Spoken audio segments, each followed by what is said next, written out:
السلام عليكم ورحمة الله وبركاته. اليوم سنتحدث عن الأخطاء التحكيمية الكارثية لمباراة نصف نهائي مونديال قطر التي انتهت بفوز فرنسا 2-0 على المغرب وتأهلها للمباراة النهائية. ليس فقط من الحكم المكسيكي سيزار أرتورو راموس، بل من طاقم التحكيم كله، وهو ما سنتناوله بالشرح والتحليل. قال جمال الغندور، الحكم المصري السابق وخبير التحكيم في قنوات BN سبورتس القطرية، إن الحكم المكسيكي سيزار راموس حرم المنتخب المغربي من ركلتي جزاء صريحتين في مباراة فرنسا بنصف نهائي كأس العالم قطر 2022 التي أقيمت الأربعاء على ملعب البيت، وانتهت بفوز فرنسا 2-0.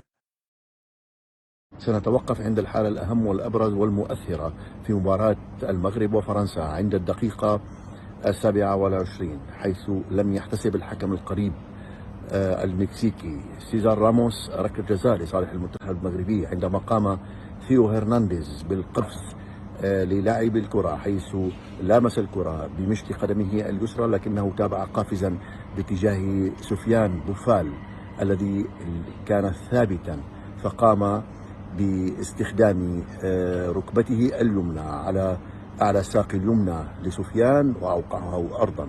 الحكم القريب يحتسب مخالفة ضد اللاعب سفيان بوفال ويمنحه البطاقة الصفراء.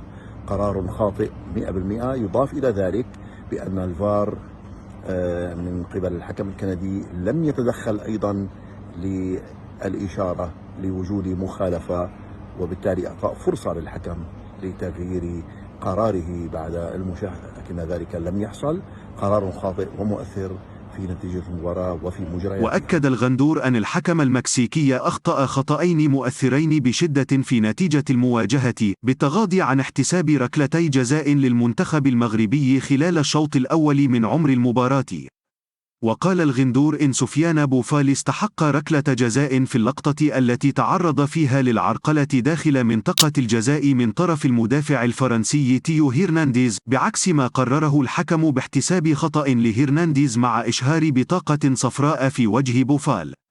وجاء الخطأ الثاني حسب الخبير التحكيمي المصري في اللقطة التي تصارع فيها المغربي سليم أملاح مع المدافع الفرنسي رافائيل فاران داخل المنطقة المحرمة قبل تنفيذ حكيم زياش لمخالفة مباشرة. وأضاف الغندور أن أملاح تعرض للشد والعرقلة من طرف فاران، وكان يستحق الحصول على ركلة جزاء.